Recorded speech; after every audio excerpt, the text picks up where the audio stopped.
IAI adalah HRD-nya arsitek. Bisa dibilang gitulah. Setiap sarjana arsitek setelah lulus itu harus tambahan sekolah 1 tahun, PPAR. Plus lagi magang selama 2 tahun.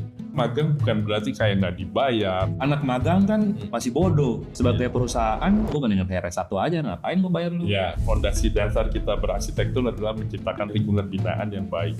Tidak hanya coupling tersebut saja yang baik, juga membuat lingkungan sekitarnya itu juga menjadi baik. Yang sekarang miss lalu efek ke sosialnya ya. Udah tau bikin restoran atau kafe tapi parkirnya cuma 3 atau 4. Terus kalau ditanya nanti parkir yang lain di mana? Ya di pinggir jalan. IAI adalah HRD-nya arsitek. Bisa dibilang gitulah. Kita selalu terima laporan aduan masyarakat kan. Biasa kita ajak ngobrol tuh si arsitek. Kenapa bisa kayak begini. Kalau memang terjadi pelanggaran gitu ya, kita biasanya kan kasih sanksi sih.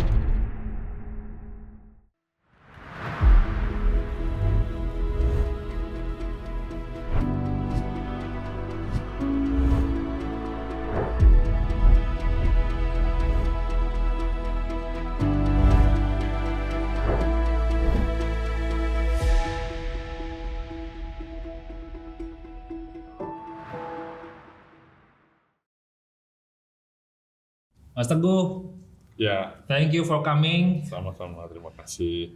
Sebelum kita mulai, langsung aja, boleh nggak Mas Teguh short introduction? Ya, Short introduction. nama saya Arsitek Teguh Arianto, IAI, tapi sering dipanggilnya Mas Gigo. Jadi enaknya panggilnya Mas Gigo aja. Mas Teguh, oke siap. Kebetulan saya dipercaya teman-teman jadi Ketua IAI Jakarta dari periode 2024 sampai 2027. Oke. Jadi karena lu ini ketua IAI, Iya, IAI Jakarta tepatnya. IAI Jakarta Iya. ya. Ada lagi IAI nasional, Iya, beda ya. betul. Oke, jadi karena lu IAI, jadi pasti audiens sudah tahu nih kita bakalan mau ngomongin kemana arahnya ya. Gitu. Jadi mungkin untuk awalnya ini, gue sebagai arsitek yang sudah tidak berpraktek, tapi gue banyak mendengar suara dari luaran kan Iya. mengenai regulasi, Iya. kode etik dan lain-lain IAI ini. Jadi mungkin untuk meluruskan semua hal-hal yang menjadi pertanyaan di publik, Iya. kita mau tahu dulu nih sebenarnya tujuan utama IAI itu apa sih? Oke, mungkin gua juga agak sedikit lebih mundur sedikit tujuan kita berarsitektur lah ya. Oke. Sedikit aja. Oke. Nah, tujuan kita berarsitektur kalau kita dulu belajar kuliah lah ya, itu kan kita bagaimana bisa menciptakan lingkungan binaan yang baik ya. Nah, itu satu tuh, pertama tujuan kita berarsitektur. Nah, IAI itu organisasi. Nah, kalau ngomongin tujuan dibentuknya organisasi IAI, awal-awalnya dulu sekitar akhir di tahun 50-an, itu adalah bagaimana menghimpun beberapa teman-teman yang pada saat itu lulusan arsitek, teman-teman ITB lah pada saat itu yang pertama bergerak lah ya. Nah, pertama kali adalah menghimpun atau mengumpulkan, berkumpul bersama dengan teman-teman sesama sarjana, lulusan sarjana arsitek lah pada saat itu. Itu tujuan awal mulanya ketika dibentuk. Nah, lambat laun sampai dengan sekarang yang pasti tujuan mengumpulkan atau berhimpun tetap perlu, itu tetap menjadi fondasi kita. Berikutnya yang lain adalah saling sharing, saling tukar informasi, kemudian juga saling memberikan wawasan. Kita di organisasi itu kan tugas pertama itu juga adalah memberikan banyak edukasi-edukasi, wawasan-wawasan, kemudian kita sebagai perwakilan untuk berhadapan dengan mitra-mitra seperti ke pemerintah kota atau pemerintah daerah atau juga pemerintah pusat. Nah, kurang lebih itu sih tujuan dasar daripada organisasi kita IAI. Oke, artinya kalau publik mau mencari arsitek, dia apakah mencarinya ke IAI? Nggak harus. Tapi kalau katakanlah si publik memiliki kenalan atau relasi, silakan aja hubungin langsung yang memang sudah dikenal. Tapi kalau dia kesulitan, aduh saya nggak punya kenalan arsitek sama sekali nih, nah, bisa lewat IAI deh. Kebetulan di IAI Jakarta kita punya platform di website kita, orang publik atau masyarakat yang ingin cari arsitek sedangkan dia tidak punya kenalan, kita ada. Nih arsitek anggota IAI Jakarta ada loh, ada sekitar 3.000 sampai 4.000 bisa dipilih. Dan di website itu juga selain nama juga expertise-nya dia apa, spesialis, apakah rumah tinggal, apakah rumah sakit, apakah hotel, Dan ada juga dia apakah dia sudah berlisensi, mungkin nanti kita bisa ngobrol soal lisensi ya. Ya. Maksudnya apa yang dia miliki, dia expertise itu ada semua. Yang mana kira-kira cocok buat si klien ini atau masyarakat ini. Gitu kurang lebih cara nyari arsitek lah. Oh oke. Jadi di website-nya website IAI Jakarta ya? IAI Jakarta, betul. Sama nasional website lain ya? Lain, beda. Lain, Kita beda. oke. Iya, betul. Jadi kalau diringkas tadi gunanya IAI buat publik sama gunanya IAI buat sesama arsitek. Oke. Itu tadi kita lihat dasar gunanya tadi atau tujuan dibentuknya lah organisasi ya. Nah kemudian manfaat lah ya, berarti manfaat buat masyarakat tadi ya. Jadi masyarakat ketika pingin nyari arsitek ya, bahasa sederhananya ya bisa menghubungi kita. Kedua, sampai juga pengalaman kami di organisasi, masyarakat mengeluh misalkan mengenai sebuah lingkungan yang jelek atau tata kota yang kurang baik dan sebagainya, bisa juga ke kami. Curhat lah ya mengenai kota dan sebagainya juga bisa ke kami. Terus kemudian gunanya bagi para anggota yang pasti tadi kita bisa saling sharing di antara anggota, kemudian kita juga saling tukar informasi, nambah wawasan dan juga pertemanan yang pasti. Nah itu sih yang penting dibentuknya organisasi IAI atau gunanya IAI bagi para anggota lah. Pasti itu tuh. Artinya secara reguler IAI itu ada acara berkala kah yang ngumpul, betul. sharing, Betul. atau sebuah seminar atau mungkin workshop kayak dokter gitu kan suka ada seminar-seminar tuh. Betul. Gitu ya. Jadi gini, di IAI itu kita memiliki contoh regulasi pemerintah lah ya. Dalam hal ini kan saya IAI Jakarta ya. Jadi kita mitranya Pemprov DKI Jakarta. Nah, Pemprov DKI itu sering banget mengeluarkan pergub-pergub baru, peraturan baru, regulasi baru. Nah, ketika regulasi-regulasi itu terbit dan ada tugas kita untuk sosialisasi, kemudian kita mengkaji baik buruknya mengenai peraturan ini. Nah, itu kita reguler ada sosialisasi regulasi. Kemudian ada juga seminar-seminar lain, contoh mengenai green building atau mengenai smart city atau mengenai bagaimana mendesain yang baik dan sebagainya. Kita selalu ada rutin karena tugas kita juga adalah mengedukasi atau memberikan terus wawasan kepada anggota-anggota kita supaya mereka juga makin nambah lah kemampuan kapabilitas sebagai arsiteknya terus bertambah. Nah itu yang kita adakan terus acara-acara reguler di program kita. Nah agak sedikit lebih jauh saya bicara memang setiap arsitek itu kan memiliki STRA namanya ya, surat tanda registrasi arsitek atau STRA, bahwa sah dia itu arsitek. Nah itu ada umurnya, STRA itu umurnya 5 tahun. Oke. Nah sampai dengan 5 tahun nanti kan harus diperpanjang tuh. Nah ketika sampai dengan 5 tahun dia harus mengumpulkan nilai KUM namanya ya. Nilai KUM, apa itu nilai KUM? Nilai KUM itu semacam poin lah ya. Jadi kalau dia ikut seminar dia dapat poin atau KUM. Dia ikut acara sayembara dia dapat nilai KUM. Dia ikut workshop dapat. Nah itu harus dikumpulkan terus sampai 5 tahun. Ketika dia akan memperpanjang nanti ditanyain tuh nilai KUM-nya udah berapa. Nah nilai KUM itu membuktikan bahwa si arsitek ini terus mengupgrade ilmunya gitu ya. Sehingga pada tahun kelima dia mau memperpanjang, ini arsitek ini KUM-nya sudah cukup nih, artinya dia telah terbukti terus mengupgrade ilmunya dan kemampuannya dengan ikut-ikut tadi seminar, sayembara, workshop dan sebagainya. Nah itu fungsi kita juga selalu memberikan edukasi dan update informasi lah tentang dunia arsitektur lah, yang nanti dibuktikan dengan nilai KUM. Jadi itu kurang lebih kegiatan kita. Itu pas banget karena kemarin di netizen ada yang bertanya bahwa kenapa sih STRA itu mesti diperpanjang terus? Apakah IAI mencari duit dari situ? Pertanyaannya gitu kan? Oke, betul. Oke, saya cerita ya bahwa memang itu amanat undang-undang ya. Jadi IAI itu menjalankan amanat undang-undang tahun 2017 nomor 6 ya. Itu udah amanat undang-undang yang disahkan oleh DPR di tahun 2017. Nah, amanat undang-undang itu menyatakan bahwa setiap sarjana arsitek ya setelah mengikuti berbagai proses, jadi setelah kita lulus S1 arsitek, kita diwajibkan untuk mengikuti pendidikan tambahan profesi 1 tahun. Ya, sekolah arsitek lah bahasanya atau PPAS singkatannya PPAS. selama 1 tahun. Kenapa sih harus sekolah lagi gitu kan? Banyak juga pertanyaan. Nah, Ini baru ya? Dulu nggak ada angkatan kita. sebetulnya belum. Sebenarnya dari 2017 tadi.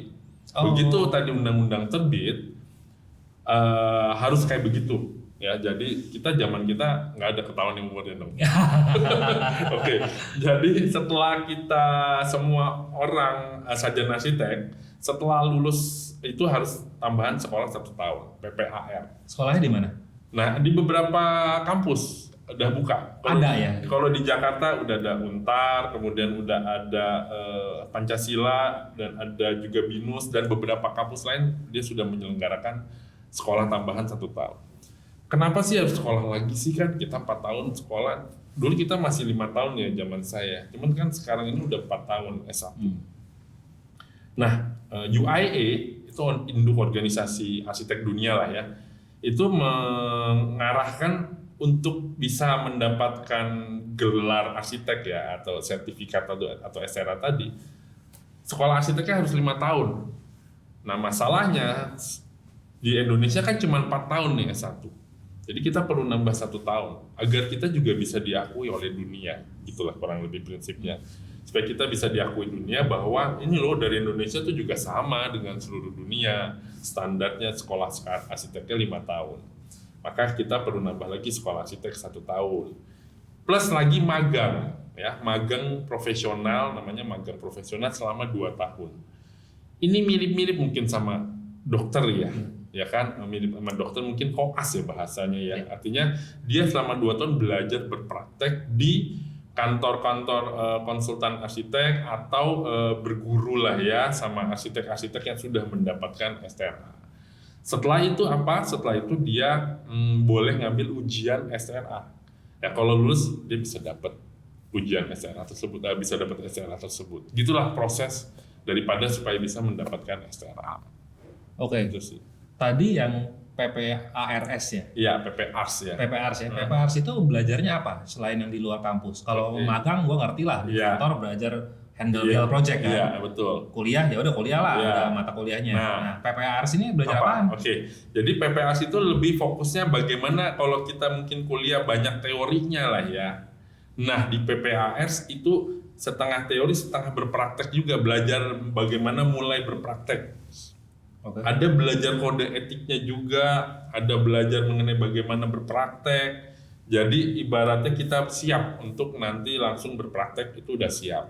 Jadi ketika nanti pas magang, nah ini saya juga informasikan ya, di sini magang bukan berarti kayak nggak dibayar atau freelance, itu enggak ya. Nah, penting ini nih, urusan bayarannya. Jadi yang dimaksud setelah PPS tadi kan kita belajar berpraktek ya, tapi di kampus kita belajar. Nah setelah itu, setelah lulus PPS 1 tahun, sebetulnya nggak harus PPS 1 tahun ya, ada lagi pilihan, bisa juga S2. Jadi ini saya ingin informasikan lagi, boleh PPAS 1 tahun atau ambil S2. S2-nya tapi harus S2 desain atau S2 alur desain, S2 arsitektur lah ya. Bukan S2 urban, bukan S2 manajemen proyek, bukan. Bahasanya S2 alur desain atau S2 arsitektur. Bahkan ini kalau tadi saya ngomong harus 5 tahun masa studi ya, ini bahkan 6 tahun karena kan dia 4+2 itu boleh. Jadi pilihan ya. Setelah menyelesaikan itu magang. Nah, kembali ke magang, namanya magang profesional, bukan berarti nggak dibayar, cuma dikasih uang makan atau uang transport, enggak. Jadi benar-benar dibayar sesuai peraturan tenaga kerja, sesuai minimal UMR dan sebagainya lah ya. Nah, tetap dibayar.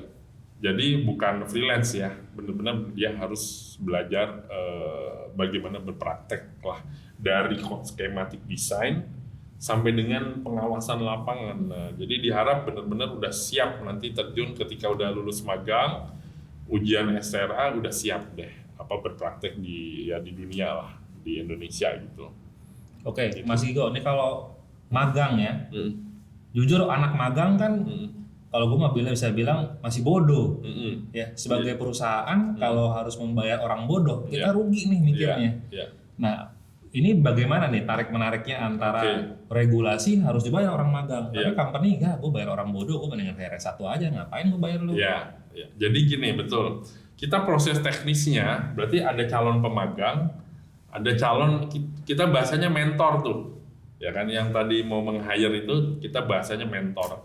Jadi ada calon pemagang, ada calon pementor. Nah, dua-duanya ini dijodohin sama IAI ini nanti. Jadi prosesnya pemagang yang mau mentor tinggal masuk daftar lah ya ke IAI. Kebetulan proses magang dikelola oleh IAI nasional, bukan IAI provinsi ya. Dikelola oleh IAI nasional. Jadi si pemagang ini daftar, terus nanti dikasih tahu nih daftar si mentor ini aja nih, ada ratusan mentor. Silakan yang cari yang kira-kira entah tahu atau kagum juga boleh, atau ya paling nggak dekat rumah misalkan gitu ya, kantornya dekat rumah, itu silakan menghubungi. Nanti kemudian setelah lampu hijau proses pendaftaran selesai, nanti si pementor ngelamar lagi ke pementorin, si pemagang ngelamar, Mas saya mau magang di tempatnya Mas A gitu ya, nanti tetap di pementor juga screening. Belum tentu juga nih kayaknya dari portofolio kuliah kayaknya desainnya kurang bagus ya, si pementor juga nggak wajib terima, tapi kalau rasanya bagus cukup bisa membantu kantor kami ya biasanya bisa diterima. Jadi sebetulnya insya Allah sih ya saat-saat ini pengalaman kita ya oke-oke aja sih. Sekarang lulusan arsitek sudah cukup lumayan mumpuni kok. Tetap harus kita asah-asah, kita belajar, tapi rasanya cukup mumpuni sih. Kalau kata teman-teman sih lebih kepada problem bukan teknis ya, kayak Gen Z sekarang gimana suka kayak begitu, tapi itu saya rasa bisa adaptif sih. Lama-lama juga bisa beradaptasi lah dengan lingkungan baru dan sebagainya gitu. Tapi cukup nggak ada problem sih soal itu sih. Jadi challenge-nya bukan di technical ilmunya, tapi lebih ke human behavior-nya. Kadang-kadang begitu. Kalau dari teman-teman cerita begitu, itu sih. Oke, sebelum lanjut ke situ ya, tadi ada yang gue mau tanya ini, kan lu bilang kalau ada permasalahan di tata kota, boleh lapor juga ke IAI, kira-kira gitu kan? Nah ini bedanya sama Jaki ya Pak? Kan Jaki juga ngurusin tata kota juga kan? Iya betul. Lapornya kemana, Jaki ke IAI nih? Iya, nggak jadi gini, kalau ngomongin tata kota atau mengenai perkotaan lah ya, kadang gimana, sebetulnya memang yang memegang itu Pemprov ya, artinya yang memegang regulasi, yang memegang semua itu ya memang pemerintah kota ya, dalam hal ini Pemprov DKI Jakarta di bawah Mas Pram ya, Pak Pramono. Tapi kita IAI sebagai penyeimbang, kadang kita sering memberikan inputan, memberikan kritisi dan sebagainya gitu ya. Kita kadang-kadang memberikan juga banyak inputan lah ke Pemprov. Nah itu biasanya inputan yang kami sampaikan adalah hasil dari teman-teman masyarakat atau anggota IAI juga kasih inputan ke IAI, tolong sampaikan dong ke Pemprov dong gitu ya. Misal mengenai entah polusi udara, entah penzoningan yang kurang baik, misalkan kayak contoh lapangan pedal yang lagi hot issue ya. Nah kayak gitu itu kan ada permasalahan berarti di masalah regulasi di tata kota. Kadang kita juga dapat inputan gitu. Tapi kalau memang mau straightforward ke Jaki itu juga silahkan saja, atau mau dua-duanya juga boleh untuk bisa mendapatkan lebih pressure gitu ya, misalkan ke Pemprov kita supaya inputannya lebih banyak masukan ya silahkan ke manapun juga bisa.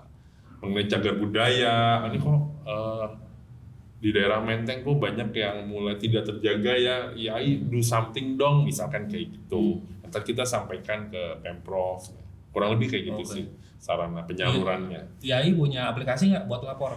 Jadi masyarakat mudah nih, tinggal foto kirim kan, ini gimana nih lapangan padang sebelah rumah gue berisik gitu kan. Nah itu ide bagus juga. Kita memang insya Allah pertengahan tahun ini ada apps ya, aplikasi, tapi tidak hanya untuk anggota IAI, tapi untuk masyarakat juga. Nah insya Allah pertengahan tahun ini kita akan ada apps lah ya, semoga bisa membantu sampai dengan hal-hal seperti itu. Boleh juga itu, ide bagus. Iya, kayak misalnya kan di Sunter nih gue lihat di depan Danau Sunter itu kan dulu kompleks perumahan mewah. Sekarang mulai satu persatu di-convert jadi F&B nih. Terus parkirannya melebar di pinggir jalan semua kan repot kan. Gue mikir sebenarnya ini kalau bisa memungkinkan, mungkin malah satu stasiun itu ditutup, malah jadi promenade kan sebenarnya di depan danau, F&B semua. Itu sebenarnya kan keren jadi kayak Singapura. Betul. Tapi kan itu artinya rumah-rumah yang lain yang masih dihuni kan harus dibeli apa gimana lah, harus di-convert dulu semua. Nah kayak hal-hal kayak gitu ya, itu juga bisa sih kasih inputan ke kita. Nanti kita kaji, terus kita kasih tahu informasi ini ada ide gini dengan segala kajian-kajian kita, kemudian beberapa desain kita bisa informasikan, kasih inputan juga tuh ke Pemprov. Ini sudah saatnya nih daerah Senturiang ini nih Sunter ya, daerah Sunter yang ini dijadikan promenade nih gitu. Itu persis kayak di terowongan Kendal ya, dulu yang MRT Duku Atas ya, dulu kan juga jalanan. Ya, betul. Sekarang dijadikan promenade, itu lebih hidup, lebih bagus kan. Nah mungkin bisa kayak gitu, udah ada contohnya juga kan. Betul. Bisa, jadi kalau saluran itu bisa ke kita juga, boleh juga, nggak ada masalah. Oke, sebelum ada aplikasi jadi kemana lapornya? Biasa kita free email atau nomor handphone saya juga boleh, bebas aja bisa. Oke, nanti nomor telepon Mas Gigo cari di deskripsi YouTube ya. Boleh. Oke, sekarang bedanya IAI sama DAI itu apa ya? Oke. Jadi tadi IAI itu Ikatan Arsitek Indonesia tugasnya menghimpun, memberikan edukasi gitu ya, menambah wawasan teman-teman anggota ya. Oke, itu IAI. Kemudian ada lagi tugas DAI itu sebuah lembaga yang terpisah dari IAI. Meskipun anggota-anggota DAI itu 9 orang, isinya apa? Isi orangnya itu ya, siapa aja? Adalah wakil masyarakat, wakil pemerintah, dan anggota IAI. Ya, jadi DAI itu ada board of membernya sekitar 9 orang, itu anggotanya isinya. Jadi IAI Jakarta memberikan anggota yang memang terpilih untuk duduk di DAI. Gitu ya. Tugasnya apa sekarang? Nah, DAI itu yang melantik 9 orang adalah negara atau pemerintah pusat ya, dalam hal ini Kementerian PU ya. Tugasnya apa? Tugas besarnya mengeluarkan SRA. Itu ya. Jadi harus dipahami bahwa yang mengeluarkan SRA atau sertifikat itu bukan IAI. Kita hanya kayak menghimpun, yuk siapa yang mau kasarnya lah ya. Ayo siapa yang mau daftar SRA kita bantu yuk gitu. Terus kemudian kita sodorkanlah ke DAI. Ini ada beberapa nih yang mau daftar menjadi SRA, mendapatkan SRA. Silakan diproses sesuai ujian lah segala macam, kita nanti DAI yang ngurus tuh dari pendaftaran mau SRA sampai ujiannya kapan, itu DAI. Jadi DAI lah yang mengeluarkan SRA. Dan kalau misalkan ada satu dan lain hal, dia juga yang berhak untuk mencabut SRA, misalkan melanggar kode etik dan sebagainya gitu ya, atau ada apapun lah ya, dia juga yang mencabut SRA atau membekukan SRA. Itu tugas utamanya DAI itu sebetulnya. Jadi secara posisinya gimana? IAI Jakarta, IAI nasional, terus DAI-nya di atas gitu lagi? Oke, jadi sebetulnya kalau IAI provinsi jelas kita harus di bawah IAI nasional ya. Ada 30-an provinsi, kita semua bernaung di IAI nasional. Nah kalau ngomongin posisi DAI di atas atau di bawah, saya melihatnya bukan di atas di bawah, tapi mungkin kayak sejajar ya. Saya melihat seperti sejajar. Kalau IAI itu ya ibaratnya DAI itu kayak wakilnya pemerintah ya. Jadi itu konsep dasarnya negara ini perlu tata kota atau perlu lingkungan binaan yang baik. Negara tidak memiliki arsitek gitu ya dalam hal ini, sehingga dia minta tolong gitu ya, minta tolong IAI dan DAI untuk mencetak arsitek-arsitek yang tugasnya untuk itu tadi menciptakan lingkungan binaan yang baik di negara ini. Nah kurang lebih konsep dasarnya sih seperti itu. Jadi saya melihat lebih kepada sama sih ya, levelnya sama, tapi masing-masing memiliki tugas dan peran yang berbeda aja. Bagi-bagi tugas lah. Ya kurang lebih itu sih. DAI lebih banyak merepresent dari pemerintah, bisa ya, gitu betul, ya. Kurang lebih gitu. Kalau IAI kayak represent ke anggota arsiteknya ya. Betul gitu. Ya. Bisa dibilang begitu, betul. Oke. Sebenarnya profesi arsitek itu tanggung jawabnya apa? Oke. Ya. Itu kayaknya lebih dari sekedar bangun rumah kan ya? Iya betul. Makanya tadi fondasi dasar kita berarsitektur adalah menciptakan lingkungan yang baik ya, lingkungan binaan yang baik. Artinya bagaimana tadinya tanah kosong atau lingkungan kosong gitu ya, tanah sebuah area yang kosong, bagaimana kita bisa mendesain atau menciptakan menjadi baik. Tidak hanya coupling tersebut saja yang baik, tapi bagaimana si arsitek harus bisa juga membuat lingkungan sekitarnya yang mana sebetulnya di luar area perencanaan itu juga menjadi baik, terangkat nilai lingkungannya, ekonomi dan sebagainya. Nah itu tugas yang menurut saya cukup penting. Arsitek adalah profesi ya. Arsitek adalah profesi Artinya kita harus membuat lingkungan yang baik, menjadi masyarakat sosial juga menjadi baik, tidak hanya masalah estetika. Nah benar, banyak yang masih beranggapan arsitek hanya masalah estetika, pemilihan warna, bentuk. Padahal itu hanya sebagian kecil dari tugas kita.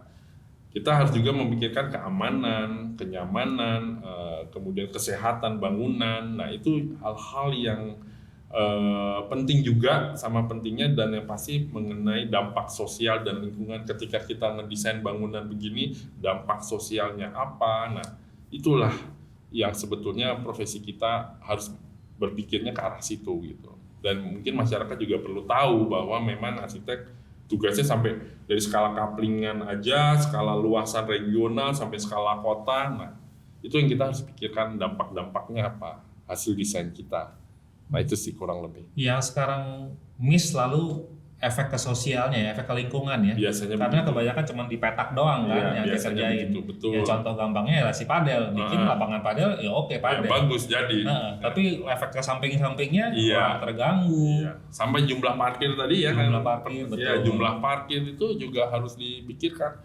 Udah tahu bikin restoran atau kafe tapi parkirnya cuma 3 atau 4. Terus kalau ditanya nanti parkir yang lain di mana? Ya di pinggir jalan. Nah, dari situ aja kita udah bisa melihat sampai ke situ. Atau mobil rumah lah, sekarang banyak yang parkirannya cuma 1, sedangkan mobilnya 2 atau 3 si klien ini. Nah itu harus diinformasikan lah ya.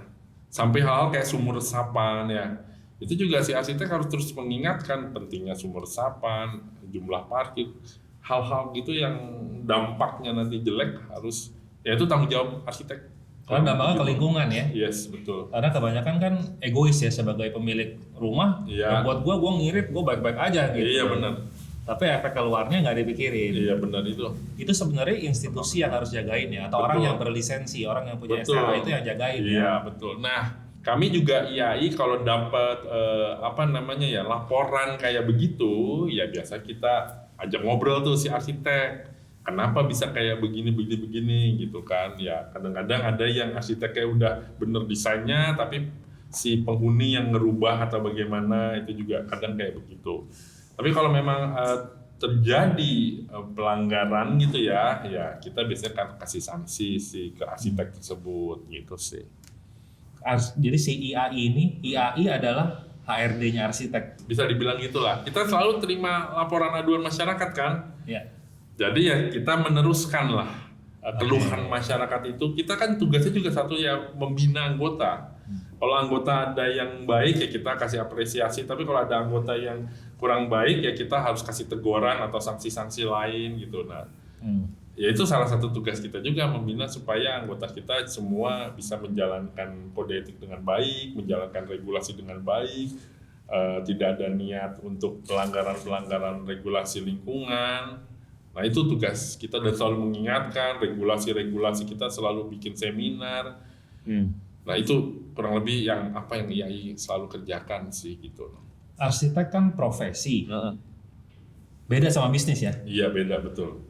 Tapi dalam berprofesi juga butuh uang kan? Betul. Butuh bisnis. Betul. Nah kalau dari kacamata IAI ini bagaimana menyeimbangkan antara profesi dan bisnis ini nih? Ya oke. Pertanyaan menarik ya, dan cukup klasik sebetulnya ya. Nah perlu saya sampaikan memang profesi ya. Pertama itu profesi. Profesi itu biasanya tujuan soal finansial atau uang atau jadi kaya itu tidak menjadi nomor 1. Tujuan pertama kita adalah keprofesian ya. Tujuan keprofesian nggak cuma masa arsitek ya, dokter atau lawyer ataupun apapun ya. Tugas pertama adalah membantu masyarakat, itu nomor 1.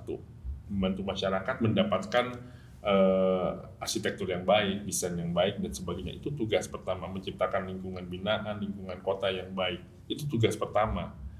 Tugas kedua ya, dan ketiga, keempat silahkan. Kalau memang ada keuntungan yang dibalik itu bukan hal yang munafik, bahwa itu silahkan saja gitu ya, sesuai dengan aturan yang ada dan sebagainya, itu silahkan aja. Sama kayak dokter, tugas pertama apa? Dokter ya untuk menyembuhkan masyarakat, membuat masyarakat sehat dan sebagainya. Nah sama sebetulnya arsitek. Ketika kita mendesain rumah, sebetulnya kita harus menciptakan lingkungan yang sehat ya buat si pengguna. Ketika penggunanya sakit karena desain kita yang nggak baik, ya itu sebetulnya tanggung jawab arsitek agak lalai itu di situ. Hal kecil contohnya peletakan AC gitu ya, hal kecil aja ya di belakang, atau rumah kurang hawa, kurang cahaya, itu akhirnya membuat si penghuni cepat sakit atau lembab, sakit TBC, ya kan, namanya nggak sehat lah itu rumah. Nah itu tanggung jawab arsitek juga sebetulnya di situ. Jadi itu profesi pertama adalah kita membantu masyarakat menciptakan lingkungan yang baik. Nomor kedua ya ada bisnis di baliknya atau ada keuntungan, itu menurut saya suatu hal yang wajar. Tapi jangan beranggapan bahwa mau kaya jadi arsitek. Nah itu memang harus sedikit disingkirkan lah untuk urusan mau kaya jadi arsitek gitu. Tapi bukan berarti arsitek pasti miskin gitu ya, atau arsitek nggak bisa jadi kaya, nggak apa-apa juga, silahkan aja gitu, bukan sebuah larangan juga. Gitu sih. Ya tinggal pinter-pinternya arsitek memegang ada bisnis di balik si jasa desain inilah, bahasanya gitu. Oke, jadi kalau ini kan menyambung statement dari podcast episode ketiga kita kemarin, mau kaya jangan jadi arsitek.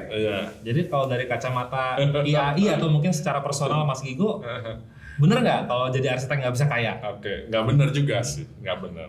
Jadi banyak loh teman-teman kita arsitek yang hidupnya cukup sejahtera juga banyak, karena memang kemampuan desain yang baik sehingga dia dicari orang. Kemudian banyak lah teman-teman kita yang project banyak ya karena dia memang konsisten dengan desainnya, kemudian dia relasi, jaringan itu kan juga penting ya, sehingga dia bisa cukup sejahtera, banyak juga. Jadi kalau dibilang jadi arsitek nggak mungkin kaya, ya agak salah juga sih statementnya sih. Itu sih kurang lebih. Nah menyambung masalah perbisnisan ini ya, ini aku pertanyaan pertamanya dulu, jawabnya ya atau enggak doang ya. Oke. Jawab ya atau tidak. Arsitek boleh. Yang ini nggak ada ragu-ragu. Jawab ya atau tidak. Arsitek boleh marketing nggak? Boleh. Boleh. Oke. Sejauh mana boleh marketingnya? Oke, sejauh dia tidak menjual kecap nomor 1 ya bahasanya. Artinya gini, saya arsitek nomor 1 paling jago gitu. Artinya memuji diri sendiri. Itu yang tidak boleh. Oke. Ya, menganggap dirinya paling bagus nomor 1, yang lain jelek, itu yang tidak boleh. Itu maksudnya ngomong secara publik yang nggak boleh, atau kalau dia ketemu klien, gue nomor 1, kan one on one nih, boleh nggak? Ya sebetulnya ya secara publik ya pasti. Yang pasti secara publik. Ya jualan secara publik saya nomor 1 itu nggak boleh. Kalau sama klien atau di warung kopi gitu ya itu silahkan aja sih menurut saya. Tetapi dengan bahasa yang menurut saya cukup baik ya. Misalkan Bu, sebetulnya bukan saya bilang ke klien, Bu saya paling jago loh Bu kalau urusan desain, ya nggak gitu juga. Tapi paling Bu kalau urusan desain kami bisa tersampaikan lah ya dengan baik, deliver cukup baik, segala baik, terus kita konsisten dengan waktu. Jadi kita bisa kasih tahu apa kira-kira yang menjadi kelebihan kita lah. Itu masih wajar. Desain kami cukup sustainable dengan mengatur ini dan sebagainya, itu masih bisa tersampaikan dengan baik dan saya rasa masih fair. Oke. Gitu. Praktek marketing ilegal apa yang pernah Mas Gigo temukan di lapangan? Oke. Jadi marketing yang tidak boleh itu biasanya adalah tadi ya memuji diri sendiri ya, saya arsitek nomor 1. Kedua, mengeluarkan fee gitu ya di iklannya gitu atau di marketingnya ya, fee kami sekian ribu per meter atau sekian persen, itu yang sebetulnya tidak boleh kita keluarkan gitu ya, nilai honorarium kita atau nilai fee. Biasanya sih 2 hal itu ya yang menjadi sering pelanggaran kode etiknya di situ biasanya kalau mengenai marketing ya. Itu sih. Kalau upload project di social media, oke. Masih oke. Itu ibaratnya kita kayak ini loh portofolio kita kan, kita taruh di Instagram, itu nggak ada masalah. Oke. Kalau pasang iklan di majalah? Pasang iklan ya. Pasang iklan misalkan ada satu majalah terus pasang iklan, sebaiknya agak soft ya. Ini saran saya ya, usul saya ya, agak soft lah ya, dengan misalkan ada majalah arsitek gitu ya, ditulis di arsiteknya siapa, menurut saya akan lebih elegan, cukup itu saja sih. nama arsitek perencananya siapa setelah ada liputan mengenai karya tersebut, di bawahnya kan suka ada nama perencana siapa. Menurut saya agak elegan, cukup itu aja. Oke. Saran saya. Ya, artinya mempublikasikan karya boleh, sebut nama dia boleh, dia bercerita konsep boleh.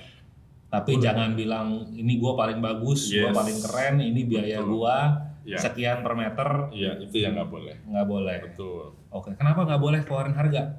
Kan mau bersaing ceritanya sebetulnya di industri. Iya. Sebetulnya mirip kayak dokter juga ya. Kita nggak pernah cerita dokter kan. Betul. Akan keluar harga ketika kita sudah konsultasi langsung sama klien kan. Kita tahu karena gimana ya? Lebih ke masalah etikanya memang kita tidak bisa sih ngeluarin harga kayak nanti akan ada kompetisi di antara para arsitek ya. Jadi itu lebih baik diomongin soal fee honorarium adalah ya one on one aja dengan klien, tidak dipublikasikan gitu. Karena kan bisa nanti akan ada ada kompetisi harga lah yang menurut saya para anggota akhirnya jadi nggak sehat lah. Kemudian nanti ada gesekan lah, kok di sana lebih murah atau di sana kok mahal banget dan sebagainya. Jadi itu lebih baik one on one dengan klien langsung. Mendingan berkompetisi di keprofesian lah ya dibandingkan kompetisi di harganya. Daripada di harga, betul gitu. Oke. Jadi kalau mau tahu peraturan mengenai marketing arsitektur ini, do's and don'ts ini bisa ngeceknya kemana? Oke. Jadi setiap anggota IAI, setiap orang mau masuk menjadi anggota IAI, itu kita ada namanya penataran kode etik. Ya. Nah, di penataran kode etik itu dikasih tahu do and don'ts, batasannya apa, atau yang abu-abu kayak gimana, harus minta konsultasi dulu misalkan, itu semua kita ajarkan di penataran kode etik. Oke. Nah, setelah itu baru bisa, setelah lulus ya penataran kode etik, baru dia dilantik tuh jadi anggota IAI. Jadi semua anggota IAI mestinya memahami semua aturan mengenai do and don'ts-nya menjadi arsitek gitu. Oke, ada Bible-nya nggak? PDF kayak apa gitu? Ada. Bisa diunduh di website IAI Jakarta ataupun di IAI Nasional ada. Coba aja di browsing kode etik IAI gitu ya. Tapi Ikatan Arsitek Indonesia kebetulan kan ada akuntan, ada apoteker sama juga tuh IAI itu. Ada, silakan itu free download, ada semua. Jadi nanti kalau gua ambil gua taruh di YouTube ini boleh juga. Bisa, boleh mau cek ya. Ya bisa linknya atau apa kan tinggal teman-teman ngedownload. Boleh. Oke, jadi kode etiknya bisa ngelihat di situ. Bisa. Atau nanya ke lo langsung juga boleh. Boleh. Soalnya kan sekarang perkembangan teknologi ini kan cepat banget kan, sosial media, terus sistem marketing kan berubah terus nih. Betul. Mungkin di kode etik belum ada. Betul. Terus jadi kan jadi abu-abu. Kalau kita gerak duluan tersalah. Iya. Iya kan, mendingan tanya dulu. Banyak kok beberapa teman yang konsultasi dulu, banyak. Oke. Jadi kalau misalnya dari lu, pengalaman lu nih selama ini jadi arsitek dan juga IAI. Bagaimana cara yang paling oke atau tips lah buat arsitek supaya dia bisa jualan tanpa jualan? Yang pasti dia harus menghasilkan karya yang baik. Nah itu dia nomor satu ya. Sama lah word of mouth itu di dunia kita tuh juga cukup baik ya. Word of mouth lah ya. Itu nomor satu pasti. Tapi untuk dapat word of mouth yang baik kita perlu mempunyai karya yang baik udah pasti. Nggak bisa karyanya jelek tapi mau jual gimana juga susah kan biasanya. Itu nomor satu. Ada teman-teman yang suka open house gitu ya kan ini setelah karyanya jadi dia open house, siapa silakan aja nih, ini lihat karya saya loh, silakan teman-teman arsitek ataupun publik mau lihat karya saya boleh, itu oke. Kemudian diliput, masukin Instagram, kemudian diceritakan konsepnya bagaimana gitu. Itu cara-cara dasar yang menurut saya masih cukup efektif sih sampai hari ini. Liputan karya, kemudian word of mouth, kemudian menciptakan karya yang baik. Menurut saya itu dasar-dasar dan cukup baik sih. Sampai hari ini cukup efektif kok untuk itu kok gitu sih. Oke, kalau publikasi renderan buat jualan itu oke nggak? Karena kalau arsitek muda itu kan portfolio belum jadi kan ya. Mau nunggu proyek jadi, mungkin yang jadi ada. Tapi mungkin dia belum bangga. Pertama kan masih jelek. Banyak kliennya masih rewel, budgetnya kecil, mau open house juga malu. Nah, gimana caranya di orang-orang yang muda ini supaya tetap bisa mendapatkan kesempatan yang sama dengan yang senior. Nah, memang kami nih di Jakarta ingin mendorong arsitek muda juga nih ya, paling nggak below 40 lah ya, untuk bisa juga tampil gitu ya. Nah, salah satu kalau pertanyaannya boleh nggak kalau masih render belum terwujud ya bangunannya, boleh aja, silakan aja. Ini loh hasil desain saya yang belum terbangun, apa tidak jadi dibangun, boleh aja, silakan aja, nggak ada masalah. Tinggal diinformasikan aja bahwa ini project di sini yang entah mungkin gagal bangun atau apa, ini hasil karya saya, silakan boleh. Kuncinya itu ya, jangan bohong. Ya, kalau emang belum terbangun ya belum, konsep ya konsep. Iya betul. Bisa. Oke, bisa. karena saya juga sering menemukan di Instagram nih banyak banget pakai AI sekarang jadi konsep bilang rumah hunian untuk 2 orang, 3 orang gitu. Tapi saya lihat ini kayaknya bokis nih, proyeknya belum jadi, semuanya konsep gitu. Iya betul. Ya itu. Silakan aja diinformasikan sejelas mungkin ya, sejujur mungkin ya. Artinya kalau akun-akun gitu boleh gue laporin nggak kalau? Boleh aja, nggak apa-apa. Laporin aja, ntar kita tindak lanjutin lah ya. Tindak lanjutin. Cuman kan memang dia anggota IAI atau bukan? Kadang-kadang kan kalau dia di luar anggota IAI, yang itu yang belum tersentuh dan tidak bisa kita sentuh. Karena kan yang kita bina itu anggota IAI. Anggota. Iya. Jadi penting juga nih ya bagi masyarakat gitu ya, pingin nyari arsitek. Ya yang pasti harus ber-SRA. Lebih baik gitu, dan ya beranggota IAI. Jadi kita kalau ada apa-apa di kemudian hari, kita kan bisa pantau, bisa bina, bisa kasih sanksi. Nah itu kurang lebih pentingnya. Gue juga mau nge-link pembicaraan berikutnya ini ke pembicaraan gue sama Pak Yasin tahun lalu. Gue ngomong sama Pak Yasin dari Kiat Architects kan, dia bilang, arsitek lu jangan pernah ngambil fee dari supplier. Oh gitu, terus gue bilang kan, kenapa Pak? Soalnya kalau lu udah ngambil fee dari supplier, lu pasti tidak bisa berdiri netral di tengah. Lu pasti akan berpihak pada orang yang memberikan fee ke lu. Dan ruginya nanti akan ada di end usernya. Karena keputusan lu tidak berdasarkan keprofesian lu. Gitu kan ya? Betul. Nah sekarang kan tapi tidak terang-terangan memberikan fee. Yang ada netizen tanyakan juga, kalau misalnya pergi jalan-jalan dibayarin supplier gimana? Betul bahwa memang kita tidak boleh mendapatkan fee dari bahan material gitu ya, atau bahan bangunan atau apa produk. Emang kita tidak boleh ya, dikhawatirkan judgement kita jadi tidak fair gitu ya. Kita milih gara-gara kita dijanjikan fee atau apa, itu satu nggak boleh. Kedua, bagaimana jalan-jalan ya, tidak boleh juga gitu kan. Itu kan dibungkus lah ya dengan jalan-jalan ke luar negeri ya, sama juga itu tidak boleh. Gitu. Dikhawatirkan nanti judgement kita atas pemilihan material menjadi tidak fair. Itu sih. Kalau jalan-jalan doang bareng tapi nggak dibayarin, boleh? Ya boleh. Kalau pakai uang sendiri silakan. Nggak ada masalah. Iya. Tapi kan nggak ketahuan dibayarin apa enggak. Nah itu biasanya kalau ada kecenderungan atau ada laporan, ya kita harus panggil.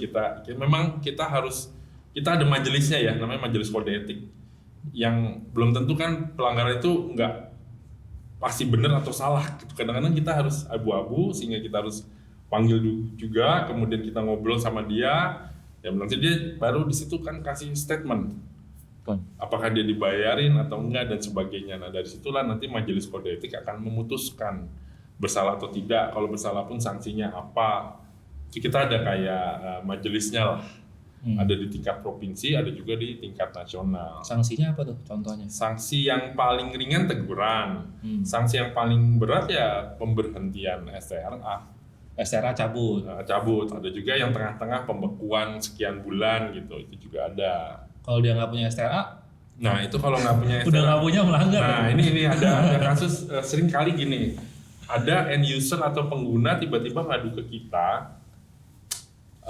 Dilihat surat kontraknya mendesain ya, atau merencanakan sebuah bangunan atau rumah tinggal, si dia ngakunya arsitek gitu, si ini ya arsitek, padahal dia belum ber-SRA, ya kan, dia belum ber-SRA, dia anggota IAI gitu ya, ya kita tegur, itu bisa sama juga, bisa sampai dikeluarkan segala macam dan sanksinya ada.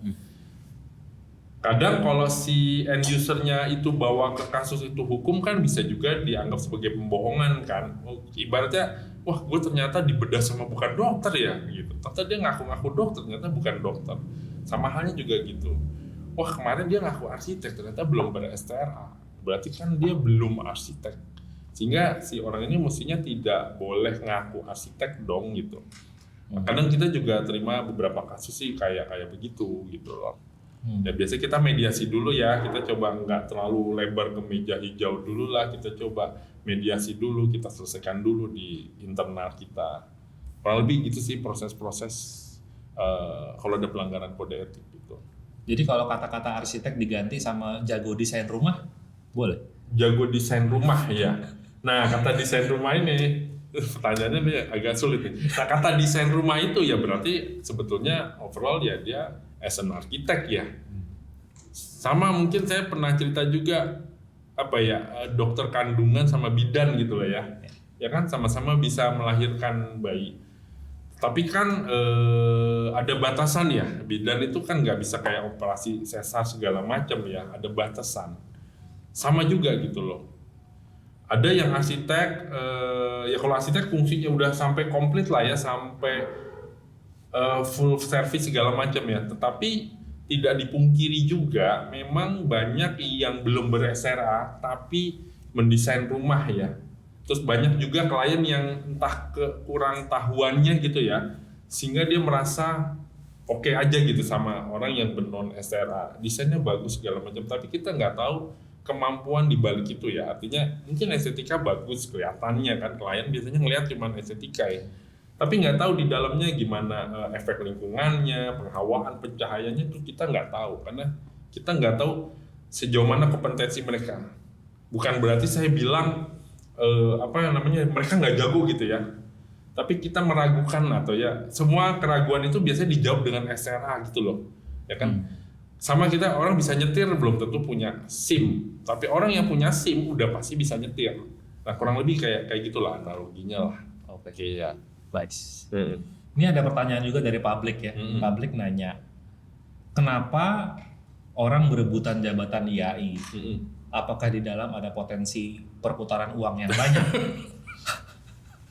Ada perputaran uang tapi ngabisin uang loh, ada. Ngabisin. Kalau mendapatkan keuntungan lebih dari mendapatkan jabatan gimana? Jadi gini, sebetulnya nggak juga dibilang orang rebutan jabatan ya. Sekali dua kali ya di provinsi lain gitu ya, itu ada juga yang jorok-jorokan, itu juga ada ya, jorok-jorokan jadi ketua misalkan gitu, itu juga ada beberapa terjadi di provinsi lain. Walaupun di Jakarta ya pengalaman ya, yang katakanlah maju jadi ketua itu juga nggak banyak, cuman paling satu pemilihan paling cuman 2 atau 3 gitu sih. Jadi sebetulnya kalau ngomongin rebutan enggak juga, karena biasanya nggak banyak lah ya, ada tapi nggak banyak. Kedua, kalau ngomongin perputaran uang itu udah saya pastikan sih nggak ada efek benefit komersial atau keuntungan yang bisa didapat secara pribadi, itu jelas nggak ada. Saya pribadi bahkan ya ada keluaran uang lah ya, pasti uang pribadi keluar kadang-kadang buat hal-hal yang saya rasa udah deh nggak usah jadi gini analoginya, anggota itu ngasih iuran ke kami ya, ke IAI ya. Jadi kita ada split lah yang IAI nasional. Mereka bayar langsung bayar, cuman kita ada split, ini yang ke nasional sekian persen, ke provinsi sekian persen, itu memang ada splitnya ya. Nah kemudian ini kan uang anggota, kita harus benar-benar jaga banget uang anggota ini untuk ya kepentingan harus balik semua ke mereka. Jangan contohnya, dan kita pengurus semua pro bono, artinya tidak digaji, tidak dibayar, bahkan uang transport juga nggak ada. Kita pastikan itu. Jadi kita harus jaga banget. Kita sudah komit. Gua jadi pengurus bener-bener nggak dibayar. Bahkan mungkin ada tendensi akan ngeluarin uang pribadi. Ada potensi untuk itu. Terus kemudian kita pastikan bahwa kita nggak dibayar even uang transport dan sebagainya. Nah itu uang iuran anggota harus kita jaga. Bahkan acara kayak buka puasa bersama pengurus misalkan, kalau dari kami dari IAI Jakarta pastikan itu bukan uang dari kita pakai uang iuran gitu loh ya, kita kolekan aja atau bayar sendiri-sendiri gitu loh. Jadi sampai hal-hal seperti itu kita ingin jaga banget semaksimal bahwa semua harus balik ke anggota dan kita sebagai pengurus nggak perlu dibayar apapun uang makan ataupun apapun kita nggak perlu. Dan gitu sih kurang lebih sih. Kalau pemerintah nih, ada proyek pemerintah, mereka mencari arsitek siapa kan nggak tahu. Betul. Artinya pemerintah mencari arsitek, dia akan mencari IAI. Betul. Lalu dari IAI ini Gimana baginya? Gimana baginya? Apakah diambil sama petinggi IAI duluan nih, misalnya kan gitu. Jadi gini, yang benar itu pemerintah biasanya harus open. Jadi dia nggak bisa, IAI gue mau perlu proyek ini nih, cariin dong arsitek yang kompeten di gini. Itu nggak bisa juga secara regulasi. Pemerintah harus open di apa ya? Mereka kan kayak punya ininya ya, punya platformnya ya. Saya juga sering dapat apa ya namanya ya, informasi kok ini lo ada lelang pekerjaan perencanaan renovasi bangunan pemerintah ini. Jadi itu jalur yang mestinya diambil oleh pemerintah kayak gitu kok. Jadi yang normal gitu. Nah kalau ketika ada yang tadi pemerintah minta ya itu terus terang kita nggak pernah kayak gitu sih, nggak pernah dapat maksudnya kasih tau ke IAI kami butuh arsitek untuk desain departemen ini gedung ini itu nggak pernah kita. IAI nggak pernah dapat itu dah titipan langsung dari pemerintah untuk itu nggak pernah. Tapi pemerintahnya datang kan ke IAI buat bertanya. Paling lebih bertanya bukan nyari arsitek ya, lebih bertanya apa ya, gimana tahapannya, gimana prosesnya. Nggak pernah nyari tolong rekomendasiin arsitek dong, itu nggak pernah. Oke. Nggak pernah ke IAI. Lalu kalau misalnya IKN itu ke pemerintah nggak? Ke IAI nggak? Yang saya tahu IKN itu ada beberapa banyak bangunan lah ya. Seringnya sayembara ya. Ya kan sayembara, terakhir banyak lah sayembara. Kemarin kalau nggak salah terakhir mengenai gedung kebudayaan dan segala macam gedung Kemenko dan sebagainya itu ada yang sayembara, ada yang tender design and build. Nah, design and build tuh sistemnya tuh jadi apa ya, kayak pemerintah nender tapi terbuka ya. Tender terbuka, tapi di situ design and build ya. Jadi udah ada kontraktornya, ada arsiteknya, udah dalam satu konsorsium gitu. Ngajuin bidding gitu. Oke. Itu sih sistemnya kalau di IKN ya. Jadi nggak lewat IAI itu ya? Nggak lewat IAI. Kemudian kalau ada bangunan penting di sana yang tidak didesain oleh arsitek, itu gimana komen IAI? Oke. Ini ya sebetulnya paling bagus memang ini untuk pemerintah juga ya. Paling bagus mendapatkan karya yang baik adalah lewat sayembara. Karena dengan sayembara semua memiliki andil yang sama, kesempatan yang sama buat masukin proyek ya. Entah nanti yang menang dipastikan pemerintah akan dapat yang terbaik. Ya, artinya sayembara terbuka. Tapi ya itu memang hak pemerintah, kadang-kadang ya nggak sayembara, kadang ya kayak cukup open tender di platformnya mereka lah ya. Nah, kalau mengenai bangunan yang tidak didesain oleh arsitek, memang itu tidak semestinya terjadi. Jadi betul bahwa apalagi pemerintah ya, apalagi di IKN ya, memang sewajarnya bahwa setiap bangunan adalah didesain oleh arsitek atau perencana. Memang seharusnya begitu, saya setuju. Itu sih. Okay. Ya, betul. Ya, terus balik lagi ya ke masalah iuran IAI segala tadi ya. Kan lu udah bilang tadi bahwa benefit yang didapatkan oleh anggota IAI adalah mereka bisa mendapatkan informasi mengenai seminar. Iya, betul. Dan untuk pengembangan profesi lah ya. Iya, gitu betul, kan. profesi. Nah, sekarang kalau untuk fresh graduate sendiri, itu ada perlindungan mengenai upah minimum mereka nggak sih? Oke. Apakah ngikut UMR aja atau dari IAI mempunyai? Oke. Jadi yang kita miliki itu sekarang kayak semacam standar honorarium untuk arsitek ya yang ber-SRA. Artinya katakanlah saya gitu ya, ketika saya berhadapan sama klien, betul saya ada standar honorarium yang sudah ditetapkan oleh IAI ya. Sebetulnya banyak sih, ada IAI, ada asosiasi lain, ada Inkindo. Inkindo bukan asosiasi arsitek, tetapi dia tuh kayak asosiasi konsultan. Kalau IAI itu anggotanya orang gitu ya, orang. Sedangkan kalau kayak contohnya kayak Inkindo itu anggotanya perusahaan. Jadi masing-masing memang memiliki standar lah. Pemerintah juga memiliki standar honorarium dan sebagainya. Pokoknya ada beberapa panduan lah ya. Memang ini semua semacam panduan saja bagi teman-teman arsitek ketika mau menetapkan honorarium. Itu ada. Tapi ketika kembali ke yang ibaratnya stafnya, staf perencanaan, staf bidang perencanaan di sebuah kantor konsultan, yaitu mengikuti menurut saya Departemen Tenaga Kerja ya, dan juga upah regional mungkin ya, yang maksudnya UMR ya, itu minimal. Kalau maksimal atau masa gue lulusan arsitek dibayar ini sih UMR kayak gitu ya misalkan. Memang fakta yang terjadi di lapangan ya memang seperti itu minimal. Tapi banyak juga yang bagaimana dia bisa mempresentasikan, Pak saya selama di kuliah bagus tuh Pak desain-desainnya, portofolio saya, itu silakan aja bernegosiasi. Tapi memang kalau sudah di bawah UMR itu sudah pelanggaran tuh sebetulnya ya. Sebaiknya memang kita minimal harus membayar minimal memang sesuai peraturan, yaitu UMR memang. Tapi kita sebagai arsitek ya sewajarnya juga melihat kemampuan si mereka itu ya, kalau mereka rasa cukup baik, cukup bagus, ya why not kita harus lebih tingkatkan lah kesejahteraannya.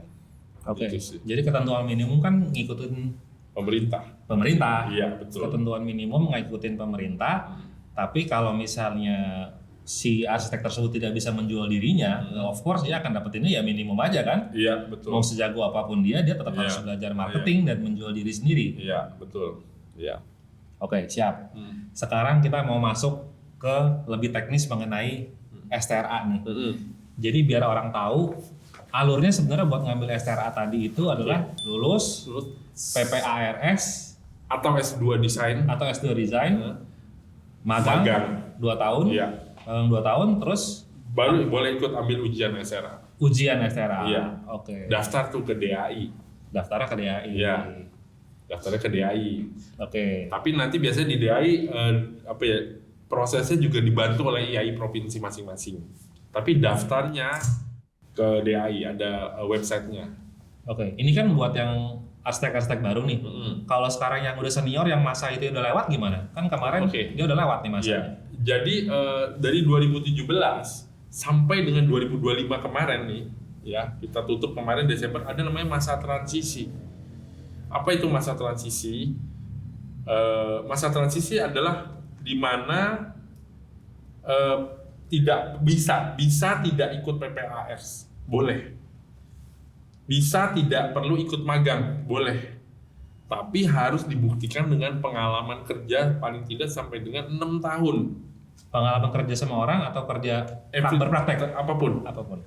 Boleh. Ini saya selama 6 tahun kemarin saya desain ini atau ikut kantor di sini sebagai perencana ya, sebagai arsitek, bukan yang lain ya.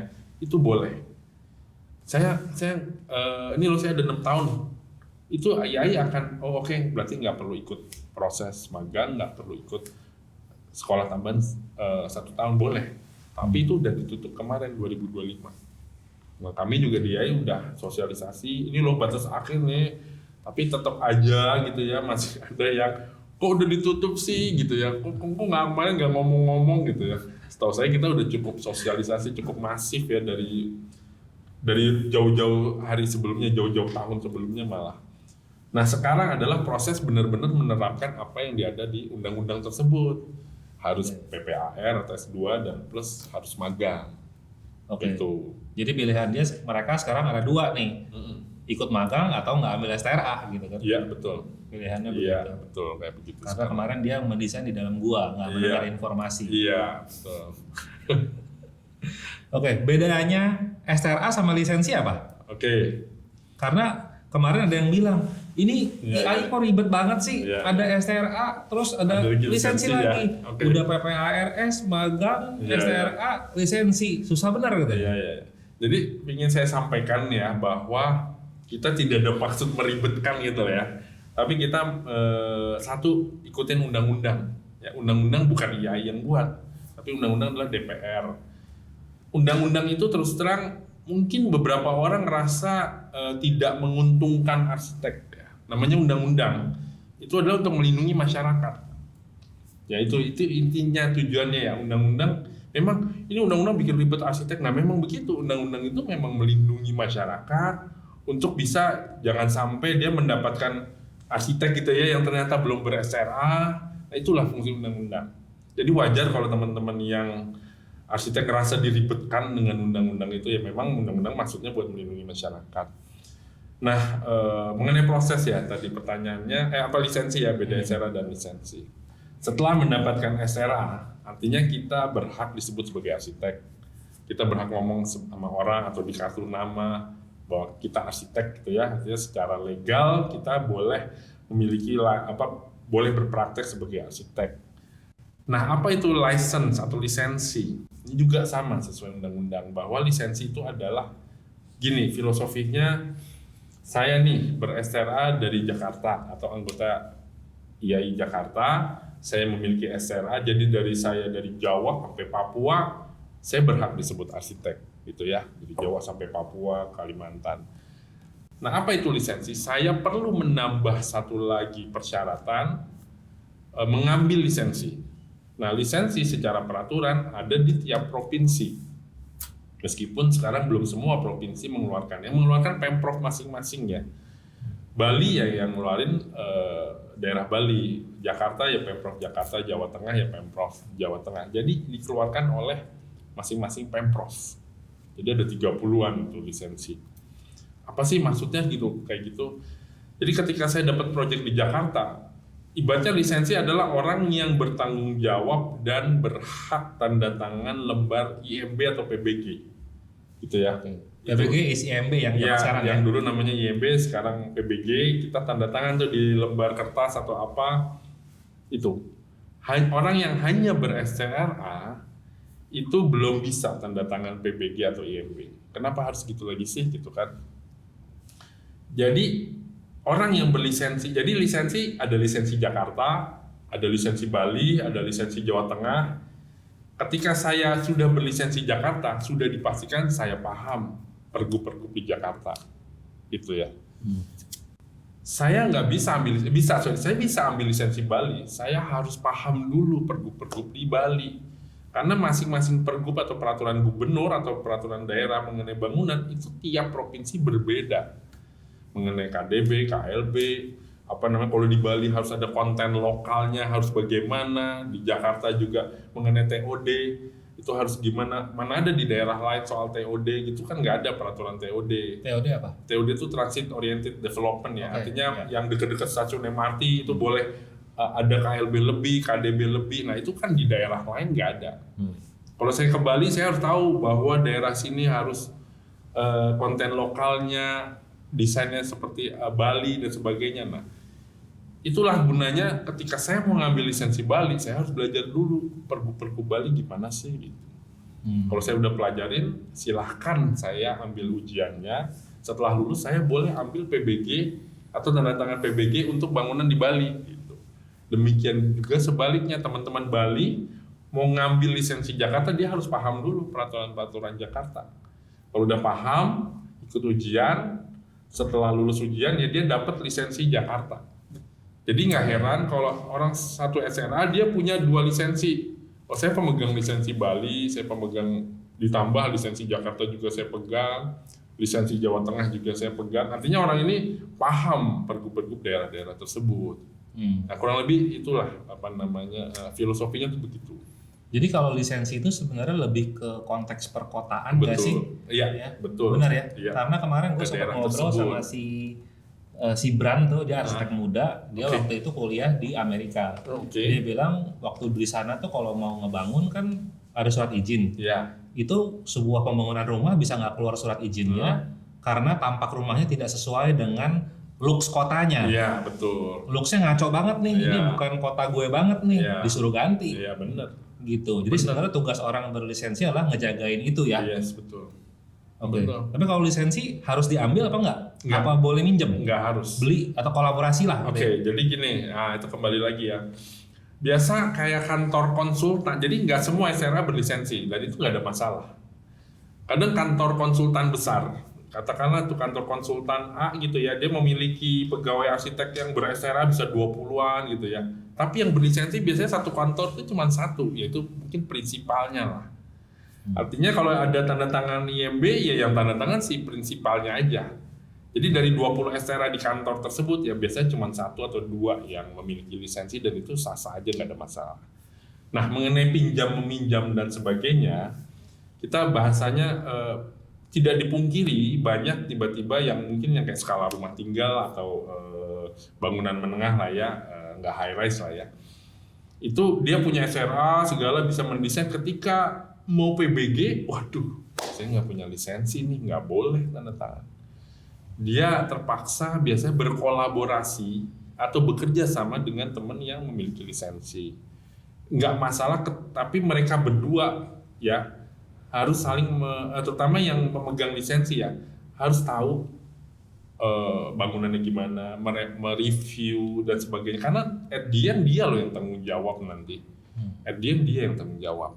Bahwa kalau ada apa-apa sama bangunan itu yang dicari kan yang tanda tangan di PBG atau IMP.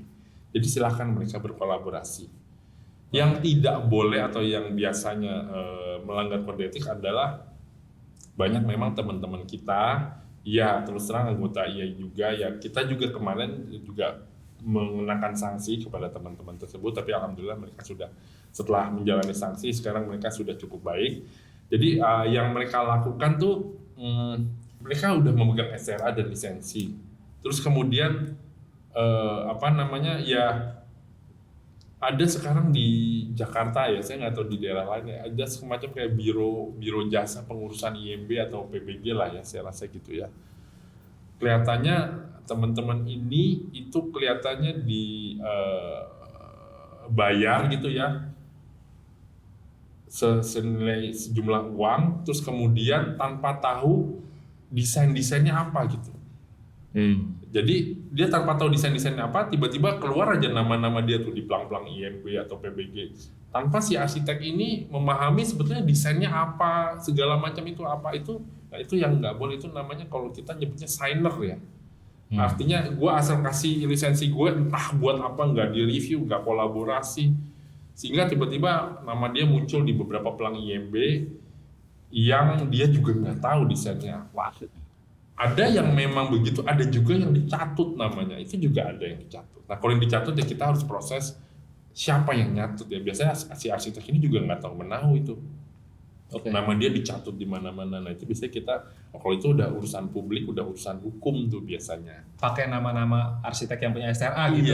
Iya, tanpa diketahui namanya kok tiba-tiba ada di pelang IMB ini, perasaan saya nggak pernah. Nah itu kadang-kadang ada pihak-pihak ya yang memang mencatut namanya gitu. Nah itu memang itu udah pelanggaran, tidak hanya kode etik, itu udah pelanggaran hukum ya.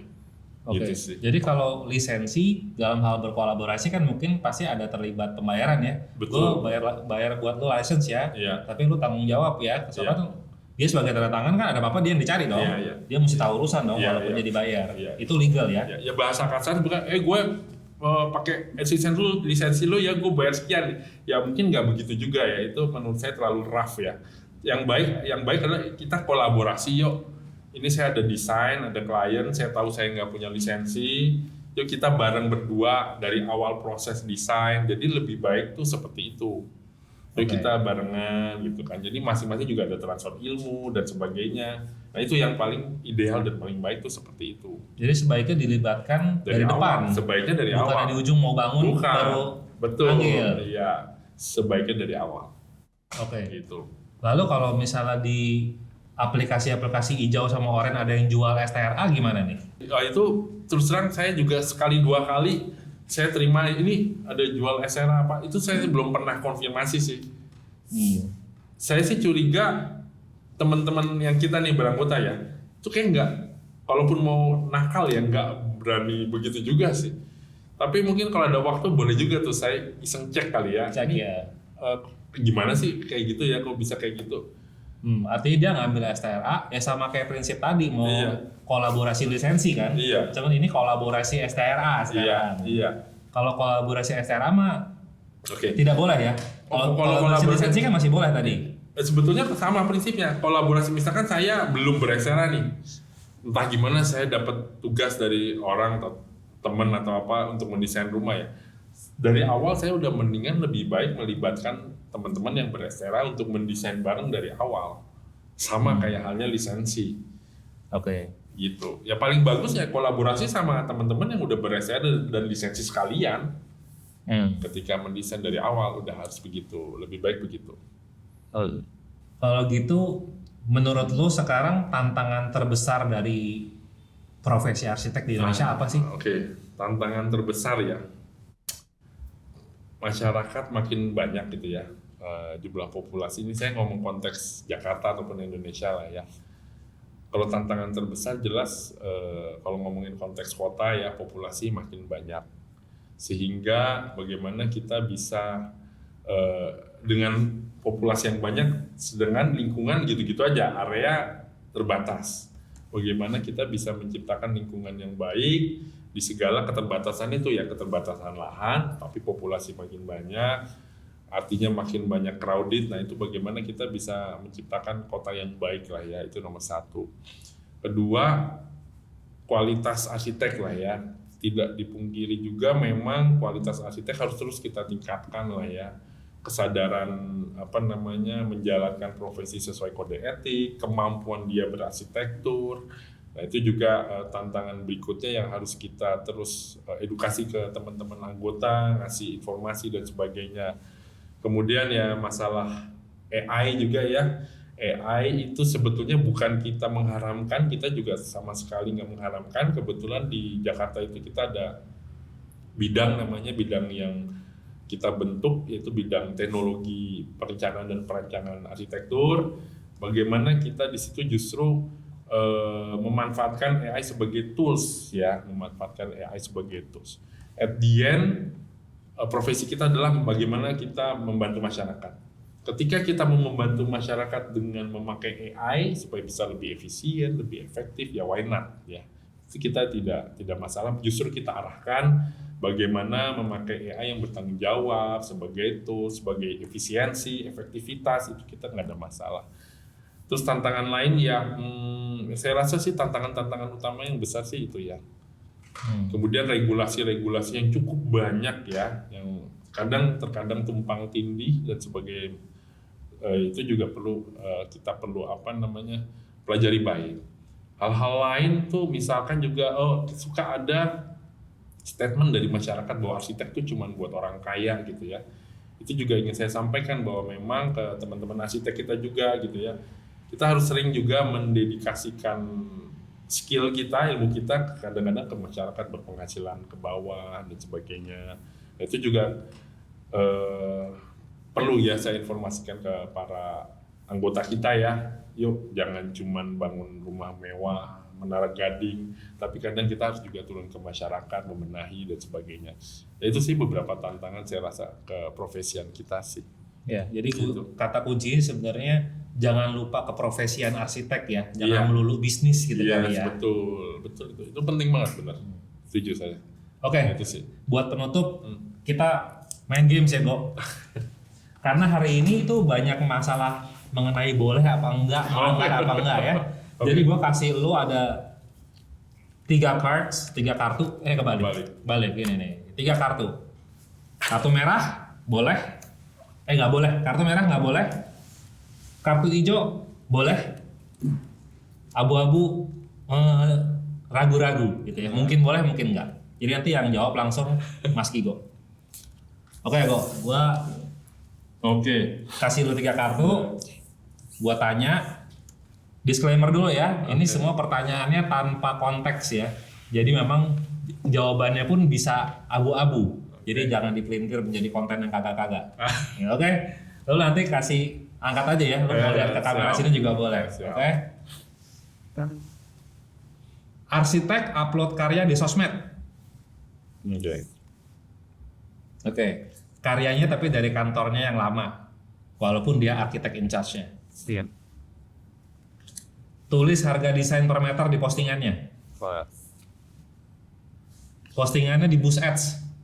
Boost Ads apa nih? Diiklanin di Boost Post. Dia bayar postingannya. Karya dia dipostingin. Terus dia bayar iklan. Oke.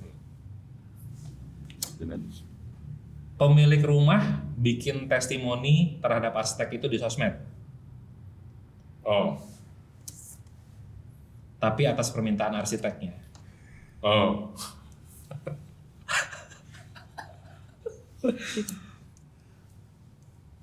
Arsitek jalan-jalan studi ke luar negeri, studi arsitektur ke luar negeri.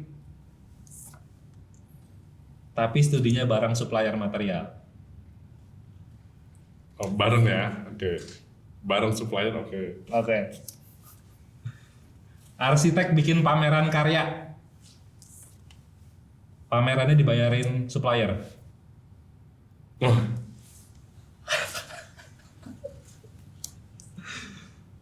Terus di pameran itu ada tim sales arsitek yang siap closing dengan diskon gede. Oke. cari aman. Fresh graduate belum punya STRA. Fresh graduate belum punya SRA. Hmm. Ya boleh aja. Dia udah praktek mendesain rumah. Praktek mendesain rumah. Rumahnya terbangun. Nice.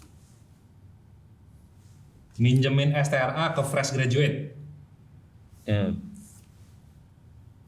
Oke. Kritik karya sesama arsitek di publik. Nice. Bukan arsitek tapi bisa mendesain bangunan publik penting. Artinya kita boleh kritik bangunan publik yang didesain oleh non-arsitek. Mantap. Thank you Mas Gigo.